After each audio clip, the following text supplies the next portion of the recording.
నమస్తే అండి. మనము ఈ ఎపిసోడ్‌లో 'introduction to Indian polity' part 2 discuss చేయబోతున్నాం. ఇది సెకండ్ పార్ట్. ఆల్రెడీ నేను 'ఇంట్రడక్షన్ టు ఇండియన్ పాలిటీ' ఒక పార్ట్‌లో డిస్కస్ చేశాను. సో, దాని కంటిన్యూటీలో ఇది డిస్కస్ చేస్తున్నాను. సో, యాజ్ ఐ సెడ్ ఇది 'introduction to Indian polity' part 2.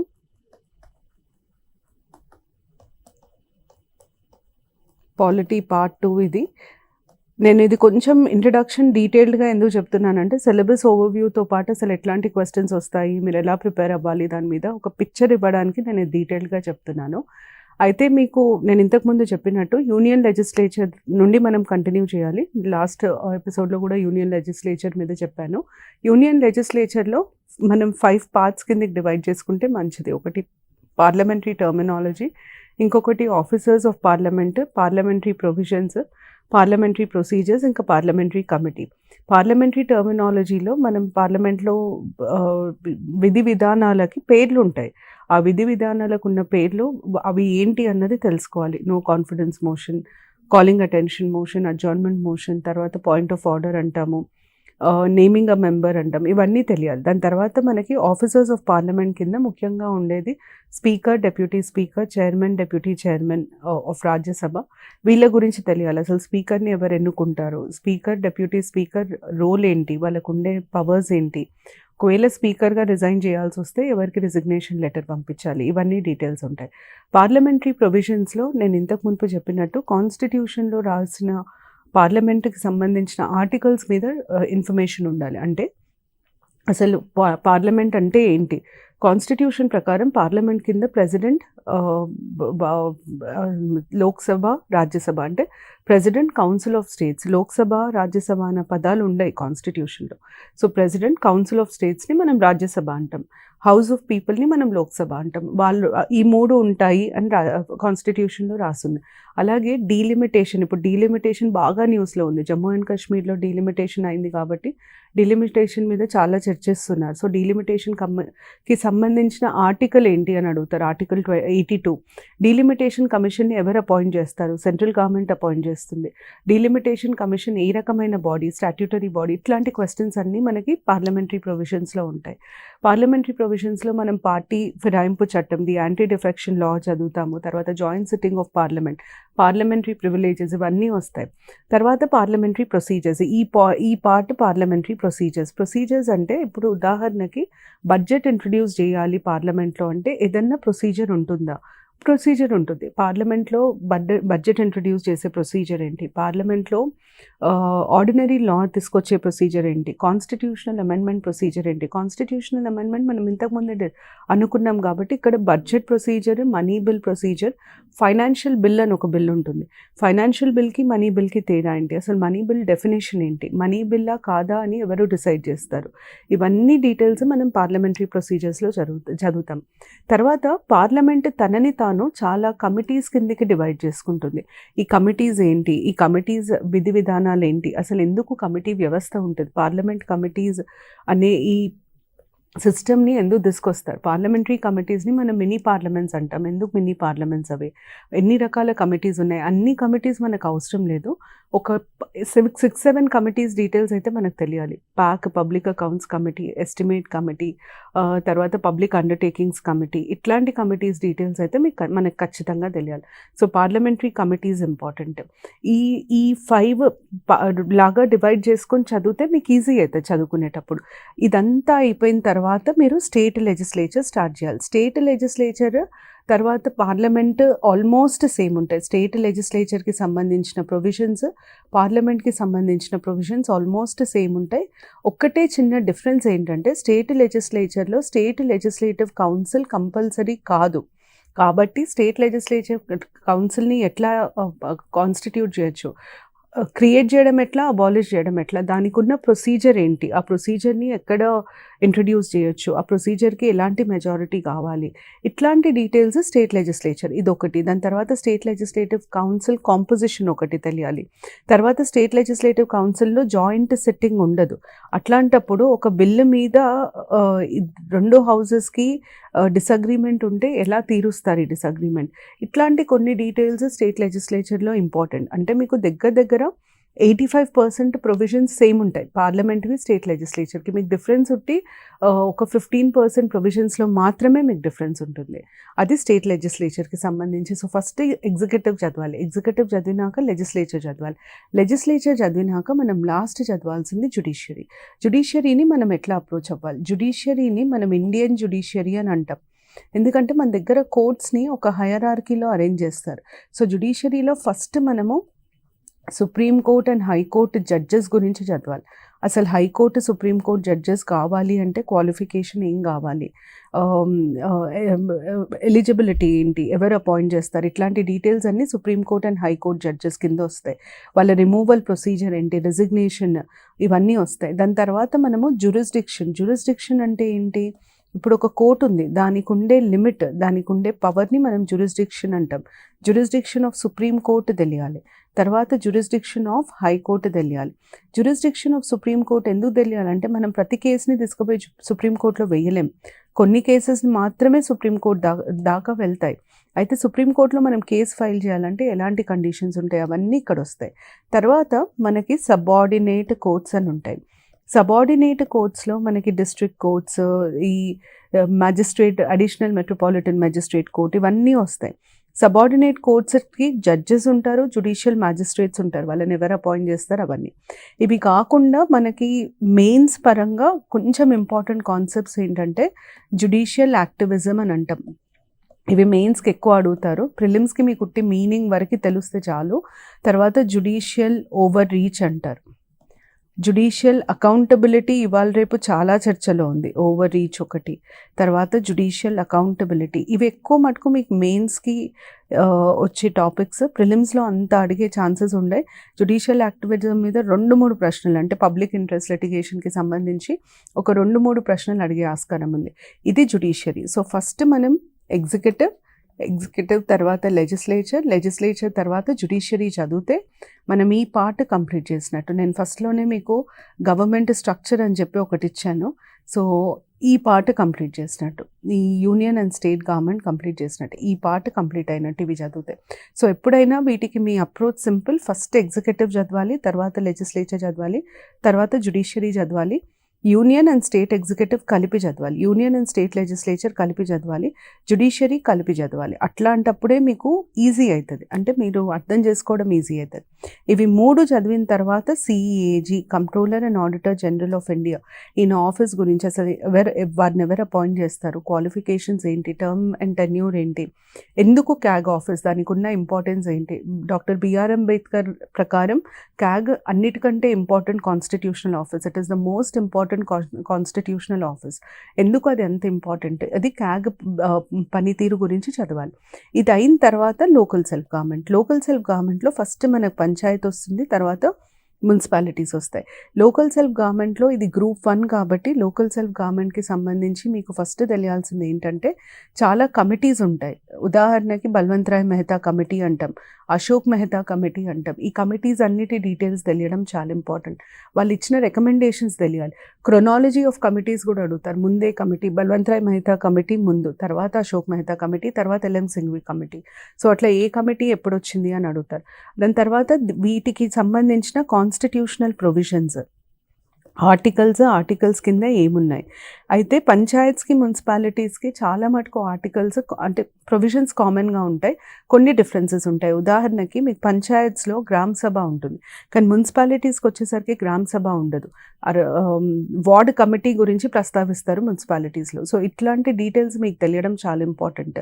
Local self government నుండి కనీసం 1 నుండి 2 ప్రశ్నలు వచ్చే ఛాన్సెస్ ఉంటాయి, చాలా ఇంపార్టెంట్, అది చదవాలి. తర్వాత యూనియన్ టెరిటరీస్లో అసలు ఉన్న ఆర్టికల్స్, ప్రొవిజన్స్ కొన్ని ఒక 4-5 పాయింట్స్ ఇంపార్టెంట్ ఉంటాయి, మొత్తం డీటెయిల్స్ అవసరం లేదు. ఉదాహరణకి యూనియన్ టెరిటరీస్ కాన్స్టిట్యూషన్ ప్రకారం ఎవరి responsibility, who is suppose to administer the union territories according to the constitution, it is the president will appoint and administrator. ఆయన ఎవరినన్నా అపాయింట్ చేయొచ్చు, వారిని ఆయన అడ్మినిస్ట్రేటర్ అని పిలవచ్చు, ఇంకొక పేరుతో పిలవచ్చు. తర్వాత యూనియన్ టెరిటరీస్కి ఓన్ కోర్ట్ ఉండొచ్చు. యూనియన్ టెరిటరీస్లో అన్నిటికంటే ఇంపార్టెంట్ యూనియన్ టెరిటరీ ఢిల్లీకి సంబంధించిన ఆర్టికల్ నంబర్ ఒక 2-3 పాయింట్స్ అవి తెలిస్తే చాలు. యూనియన్ టెరిటరీస్ మనం మొత్తము డీప్గా చదవాల్సిన అవసరం ఉండదు. కానీ నేను ఇంతకుముందు చెప్పినట్టు scheduled and tribal areas important. దీనికి సంబంధించి మనకు schedule 5, schedule 6 important. Schedule 5, schedule 6లో కొన్ని డీటెయిల్స్ ఇంపార్టెంట్. ఎట్లాంటివంటే షెడ్యూల్ 5 కింద ట్రైబల్ అడ్వైజరీ కౌన్సిల్ని కాన్స్టిట్యూట్ చేస్తారు. షెడ్యూల్ 6 కింద అటానమస్ డిస్ట్రిక్ట్ కౌన్సిల్ ఉంటుంది, అటానమస్ రీజనల్ కౌన్సిల్ ఉంటుంది. సో ఇట్లాంటి డీటెయిల్స్ కొన్ని తెలుసుకోవాలి. అలాగే షెడ్యూల్డ్ ఏరియా అని డిక్లేర్ చేసే పవర్ వరకు ఉంటుంది. షెడ్యూల్డ్ ఏరియా అని డిక్లేర్ చేసే పవర్ ప్రెసిడెంట్కి ఉంటుంది. ఈ షెడ్యూల్డ్ అండ్ ట్రైబల్ ఏరియాస్కి సంబంధించి గవర్నర్కి ఉండే పవర్స్ ఏంటి, ప్రెసిడెంట్కి ఉండే పవర్స్. ఇది ప్రిలిమ్స్ కంటే నా ప్రకారంగా మెయిన్స్కి ఎక్కువ ఇంపార్టెంట్. ఎందుకంటే నేను ఇంతకుముందు చెప్పినట్టు ఇది సొసైటీతో ఓవర్లాప్ అయ్యే టాపిక్. సో ఇది గవర్నమెంట్ ఇన్ ఇండియా. దాని తర్వాత నెక్స్ట్ ఈ పార్ట్ అయిపోతే నేను మీకు ఇంతకుముందు చెప్పినట్టు మనం 6 పార్ట్స్ కిందికి అని అన్నాను. సో ఇది 3rd పార్ట్. 4th పార్ట్ వచ్చేసి మనకి సెంటర్ స్టేట్ రిలేషన్స్ ఉంటుంది. సెంటర్ స్టేట్ రిలేషన్స్ని మనం ఇండియన్ ఫెడరలిజం అని అంటాం.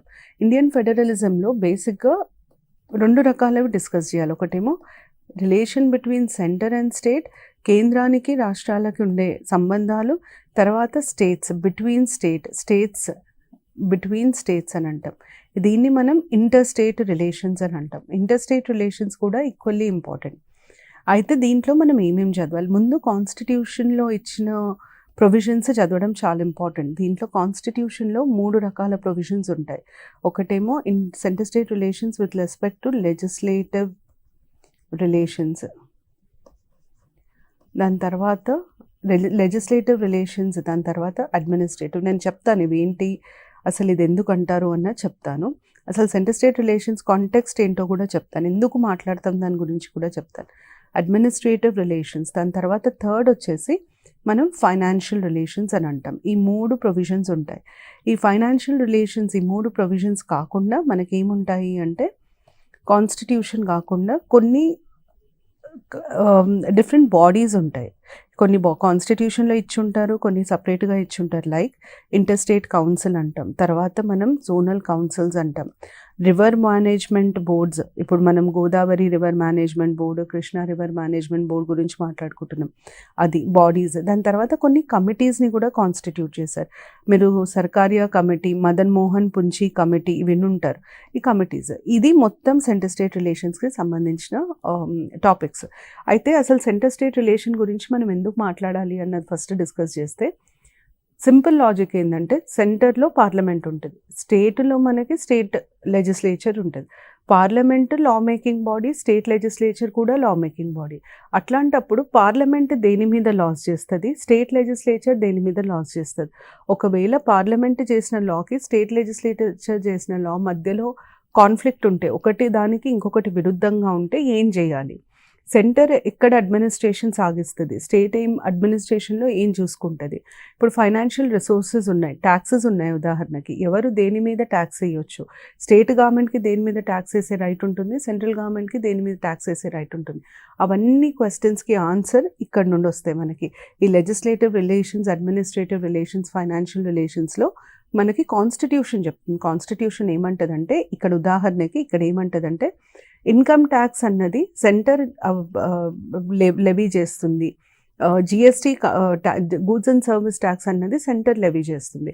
కానీ అగ్రికల్చర్ మీద వచ్చే ఇన్కమ్ ట్యాక్స్ మాత్రం స్టేట్ లెవీ చేస్తుంది, ప్రొఫెషనల్ ట్యాక్స్ స్టేట్ లెవీ చేస్తుంది. మనకి ఇవన్నీ డీటెయిల్స్ ఎట్లా తెలుసు? ఇవన్నీ కాన్స్టిట్యూషన్లో రాసున్నాయి. సో ఈ పార్ట్ దాంతో డీల్ చేస్తుంది. తర్వాత బాడీస్కి వచ్చేసరికి సేమ్. ఎప్పుడైనా బాడీస్ గురించి ఒకటే అడుగుతారు, ఎవరు అపాయింట్ చేస్తారు, వాళ్ళ టర్మ్ టెన్యూర్ ఎంత, ఎంతమంది ఉంటారు, వాళ్ళు ఏం చేస్తారు, వాళ్ళ ఫంక్షన్స్ ఏంటి, అవన్నీ బాడీస్లో వస్తాయి. దాని తర్వాత మనకి కమిటీస్ ఫస్ట్ పేర్లు తెలవాలి. ఏ committee? First centre state relations committee పేరు Sarkaria commission, second centre state relations committee పేరు మదన్ మోహన్ పుంచి కమిషన్. ఇట్లా మీకు కమిషన్స్ పేర్లు తెలవడం చాలా ఇంపార్టెంట్. సో ఈ పద్ధతిలో మీరు అప్రోచ్ అయితే మీకు ఈజీ అవుతుంది. కమిటీస్ కానీ, బాడీస్ కానీ, కాన్స్టిట్యూషనల్ ప్రొవిజన్స్ కానీ. ఇది ఇండియన్ ఫెడరలిజంకి సంబంధించిన అంశాలు. ఇండియన్ ఫెడరలిజం మీకు ఉట్టి ప్రిలిమ్స్ మెయిన్స్కి కాదండి, ఎస్ఏకి కూడా చాలా ఇంపార్టెంట్. ఎందుకంటే కోఆపరేటివ్ ఫెడరలిజం అన్నది బీజేపీ గవర్నమెంట్ వచ్చిన తర్వాత తీసుకొచ్చింది. అయితే కోఆపరేటివ్ ఫెడరలిజం నిజంగా ఇండియాలో ఉందా? కోఆపరేటివ్ ఫెడరలిజంని ఇంప్లిమెంట్ చేయడానికి ఏమేం మెషర్స్ తీసుకున్నారు? నీతి ఆయోగ్ ఒక మెషర్, దాంట్లో ఉన్న ప్రాబ్లమ్స్ ఏంటి, ఇష్యూస్ ఏంటి, దాని మీద అసలు ఒక ఎస్సే వచ్చే ఛాన్స్ ఉంది. సో ఈ టాపిక్ మీకు చాలా చాలా ఇంపార్టెంట్. ఇది మన 4th పార్ట్. ఈ 4th పార్ట్ అయిన తర్వాత మనం నెక్స్ట్ ప్రిపేర్ అవ్వాల్సింది constitutional bodies. Executive, legislature, judiciary కాకుండా గవర్నమెంట్ కొన్ని కాన్స్టిట్యూషనల్ బాడీస్, అంటే కాన్స్టిట్యూషన్లో కొన్ని కాన్స్టిట్యూషనల్ బాడీస్ కూడా ఉంటాయి. ఎలాంటి బాడీస్ అంటే పబ్లిక్ సర్వీస్ కమిషన్ ఒకటి. ఈ పబ్లిక్ సర్వీస్ కమిషన్ సెంటర్లో ఉంటుంది, స్టేట్లో ఉంటుంది, కొన్ని జాయింట్ పబ్లిక్ సర్వీస్ కమిషన్స్ కూడా ఉంటాయి. దాని తర్వాత election commission of India, tribunals అని ఒకటి ఉంటుంది మధ్యలో, సెంట్రల్ అడ్మినిస్ట్రేటివ్ ట్రైబ్యునల్స్ కూడా న్యూస్లో ఉండింది. తర్వాత election commission of India. Election commission చాలా చాలా ఇంపార్టెంట్. మనకు free and fair election system, party system in India, ఇవన్నీ మీకు సిలబస్లో ఉన్నాయి. Commission of India. దాని తర్వాత national commission for SC, national commission for ST, national commission for BC, ఇవి 3 ఉంటాయి. దాని తర్వాత మనకి special officer for linguistic minorities, ఇవన్నీ మనకి different committees. Officer for linguistic minorities ఇదొకటి. సో ఇవన్నీ మనకి కాన్స్టిట్యూషనల్ బాడీస్లో వస్తాయి. అయితే ఇవి ఎట్లా చదవాలంటే ఉట్టి వీటి గురించే చదవద్దు. పబ్లిక్ సర్వీస్ కమిషన్ అన్నది పబ్లిక్ సర్వీసెస్ అనే చాప్టర్లో వస్తుంది, అనే పార్ట్లో వస్తుంది. ట్రైబ్యునల్స్ అన్నది ట్రైబ్యునల్స్, ఇది పార్ట్ 14 ఆఫ్ ద కాన్స్టిట్యూషన్ అవుతుంది. ట్రైబ్యునల్స్ అన్నది ట్రైబ్యునల్స్, ఇది పార్ట్ 14A కింద వస్తుంది. అయితే వీటికి ఫస్ట్ మీకు ఈ 14A దేంతో యాడ్ చేశారని అడుగుతారు. ఎలక్షన్ కమిషన్ అన్నది ఎలక్షన్స్ కింద వస్తుంది. ఇప్పుడు మనకి యూనివర్సల్ అడల్ట్ ఫ్రాంచైజ్ ఉంది అని ఎక్కడ రాస్తుందంటే ఈ ఎలక్షన్స్ అనే పార్ట్లో రాసుంటుంది, పార్ట్ 15 ఇది. తర్వాత national commission for BC, SC, ST అన్నది స్పెషల్ ప్రొవిజన్స్, ఆ చాప్టర్ పేరు, ఆ పార్ట్ పేరు స్పెషల్ ప్రొవిజన్స్, దీని కింద వస్తుంది. నేను పార్ట్స్ అండ్ షెడ్యూల్స్ ఎట్లా చదవాలి అన్న దాని మీద మళ్ళీ మీకు ఒక సపరేట్ సెషన్ తీసుకుంటాను, అది ఇంపార్టెంట్ యాక్చువల్లీ. తర్వాత special officer for linguistic minorities part 17 కింద వస్తుంది. దీన్ని మనం ఒఫీషియల్ లాంగ్వేజెస్ అని అంటాం. అయితే ఇవి ఈ ప్రొవిజన్స్తో పాటు చదివితే ఈజీ ఉంటుంది మీకు. యాక్చువల్లీ ఇంపార్టెంట్ అయితే మీ ఎగ్జామ్కి ఈ కాన్స్టిట్యూషనల్ బాడీస్, ట్రిబ్యునల్స్ ఎక్కువ అడగలేదు, మీకు డీటెయిల్స్ అవసరం లేదు, కానీ క్వాజీ జ్యుడిషియల్ బాడీస్ గవర్నెన్స్లో ఉన్నాయి. ఇవి ఎక్కువ ఇంపార్టెంట్. కానీ కొన్ని ప్రొవిజన్స్ ఉంటాయి. కొన్ని ప్రొవిజన్స్ ఎట్లాంటివి అంటే ఉదాహరణకి 105 constitutional amendment, last amendment to the constitution special ప్రొవిజన్స్కి జరిగింది. ఏమని, ఎస్సీ ఎస్టీకి సంబంధించి రిజర్వేషన్స్ ఇంకో 10 ఏళ్ళు పెంచుతున్నాము అని చెప్పి సవరించారు, అమెండ్మెంట్ చేశారు.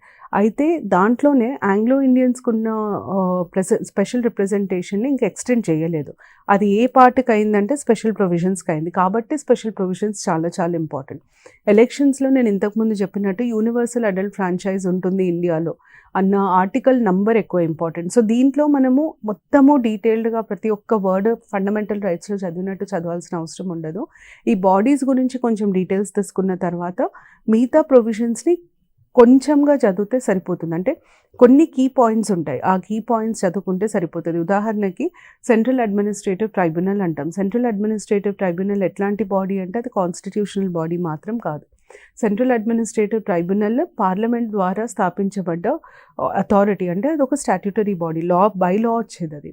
సో ఇట్లాంటి డీటెయిల్స్ కొన్ని తెలియడం ఇంపార్టెంట్. అయితే ఈ public service commission, election commission, NC, SC, ST, BC and special officer for linguistic minority, వీటికి సంబంధించి మనకి ఏం తెలియాలి?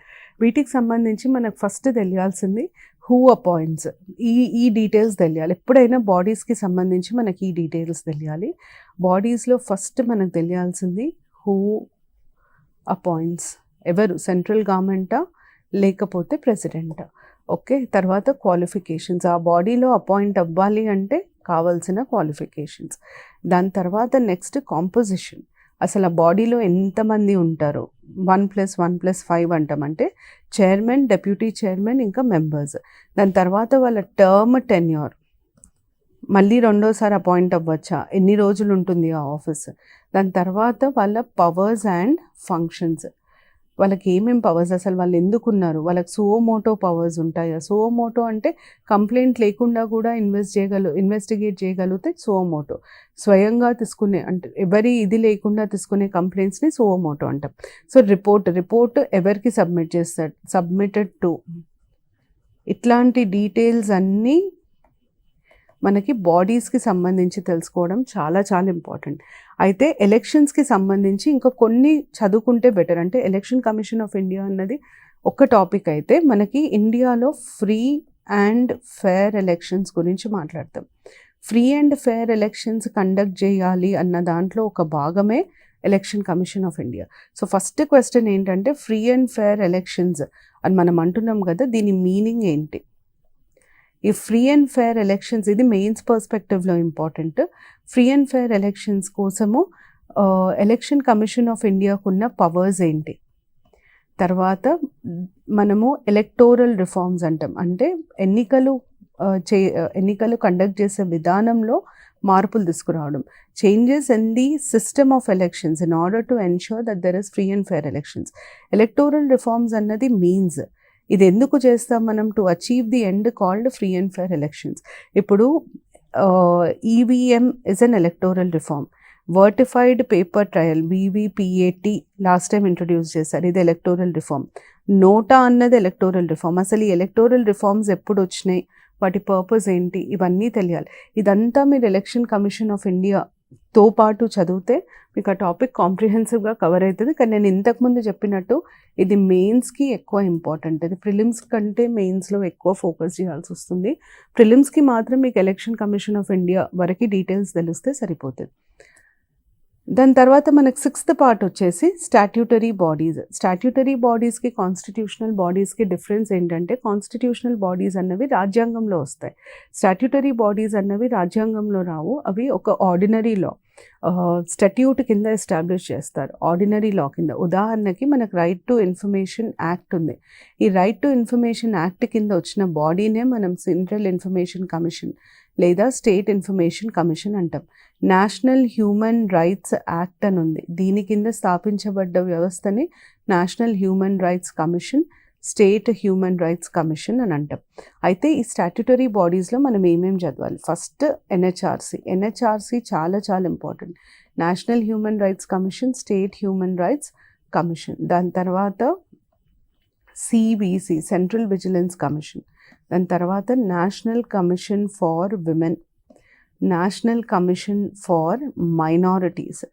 దాని తర్వాత మనకి చాలా ఇంపార్టెంట్ బాడీ రీసెంట్గా వచ్చింది, లోక్పాల్ అండ్ లోకాయుక్త. మీరు గవర్నెన్స్ కింద ఓపెన్ చేసి చూస్తే మీ సిలబస్ ఈ మొత్తం టాపిక్స్ ఏవైతే నేను ఇక్కడ రాసానో, ఈ లాస్ట్ ఈ టాపిక్ తర్వాత CVC, ఇవి మీకు లోక్పాల్ అండ్ లోకాయుక్త ఇవన్నీ అందులో ఉన్నాయి. ఓకే, సో ఇవన్నీ ఇంపార్టెంట్. వీటితో పాటు NHRC, SHRC, CVC, వీటితో పాటు CIC, central information commission, state information commission. ఈ బాడీస్ గురించి మనకి ఏం డీటెయిల్స్ తెలియాలి? ఫస్ట్ మనకు తెలియాల్సిన డీటెయిల్ ఏంటంటే, ఇంతకుముందు చెప్పినట్టు సేమ్ ఇవే ప్యాటర్న్.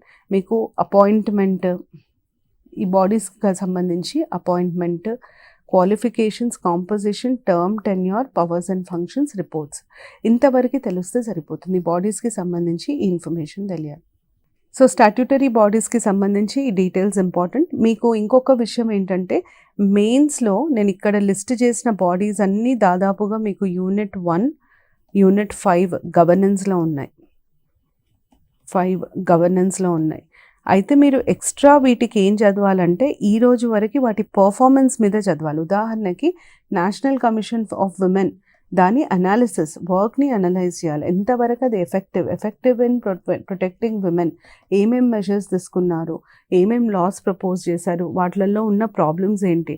పొలిటిసైజ్ అయినాయి, ఈ బాడీస్ అన్నీ పొలిటిసైజ్ అయినాయి. అంటే యూజువల్గా పొలిటికల్ ఇది ఉన్న వాళ్ళనే అపాయింట్ చేస్తున్నారని ఒక విమర్శ ఉంది. సో ఇట్లాంటి వాటి అగేన్స్ట్ ఉన్న క్రిటిసిజం ఏంటి, ఇప్పటివరకు అవి చేసిన పని ఏంటి, ఎక్కడెక్కడ వాటికి బాటిల్ నెక్స్ లేదా ప్రాబ్లమ్స్ ఫేస్ చేస్తున్నారు, ఇట్లాంటిది మీకు మెయిన్స్కి ఎక్కువ ఇంపార్టెంట్. మెయిన్స్లో గవర్నెన్స్లో ఈ బాడీస్, కాన్స్టిట్యూషనల్ ఇంకా స్టాట్యూటరీ బాడీస్ కలిపి దాదాపుగా ఒక యూనిట్ మొత్తం ఉన్నాయి. సో మీరు వీటిని కొంచెం డెప్త్కి చదవాల్సి వస్తుంది మెయిన్స్కి. ప్రిలిమ్స్ మటుకు నేను ఇంతకుముందు చెప్పిన చెప్పినట్టు ఎవరు అపాయింట్ చేస్తారు, ఎంతమంది ఉంటారు, వాళ్ళ టర్మ్ టెన్యూర్ ఏంటి, వాళ్ళ శాలరీ అలవెన్సెస్ చార్జ్డా మెయిడా, వాళ్ళ పవర్స్ అండ్ ఫంక్షన్స్ రిపోర్ట్స్ వరకే ప్రిలిమ్స్లో అడుగుతారు. మెయిన్స్కి వచ్చేసరికి వాళ్ళ వర్కింగ్ మీద, ఈ ఇన్స్టిట్యూషన్ వర్కింగ్ మీద అడుగుతారు. ఎంత ఎఫెక్టివ్గా వర్క్ చేస్తున్నాయి, వాటి పవర్స్ అండ్ ఫంక్షన్స్ సరిపోతున్నాయా, ఇంకేమైనా మెషర్స్ తీసుకోవాలా, ఇప్పటివరకు వాళ్ళు సాధించినది ఏంటి, ఫెయిల్ అయింది ఏంటి, వాటికి అగెయిన్స్ట్ ఉన్న క్రిటిసిజం ఏంటి, ఇవి మాత్రం మీరు మెయిన్స్కి చూసుకోవాల్సి వస్తుంది. ఇది అయిన తర్వాత మనకి పాలిటీలో లాస్ట్ పార్ట్, నేను లాస్ట్ పార్ట్ లాగా కన్సిడర్ చేసేది మిస్లేనియస్లో నేను ఇప్పటివరకు కవర్ చేయని ఏరియాస్ అన్ని అంటే, మనం part 1 union and its territory అసలు డిస్కస్ చేయలేదు. యూనియన్ అండ్ ఇట్స్ టెరిటరీలో అసలు ఇండియన్ యూనియన్ అంటే ఏంటి, ఇండియన్ టెరిటరీ అంటే ఏంటి, how is a new state formed, ఒక కొత్త రాష్ట్రాన్ని ఇండియాలో ఏర్పాటు చేయాలంటే దానికి ఫాలో అయ్యే ప్రొసీజర్ ఏంటి, తర్వాత దాన్ని ఏ అమెండ్మెంట్ అంటే ఏ మెజారిటీతో పాస్ చేస్తారు, ఇట్లాంటి డీటెయిల్స్ అడుగుతారు. అయితే దీనికి మనం ఇంకొంచెం ఎక్స్టెండ్ చేసి ఎట్లా చదవాలి అంటే, formation of states in India మీద క్వశ్చన్స్ వస్తాయి.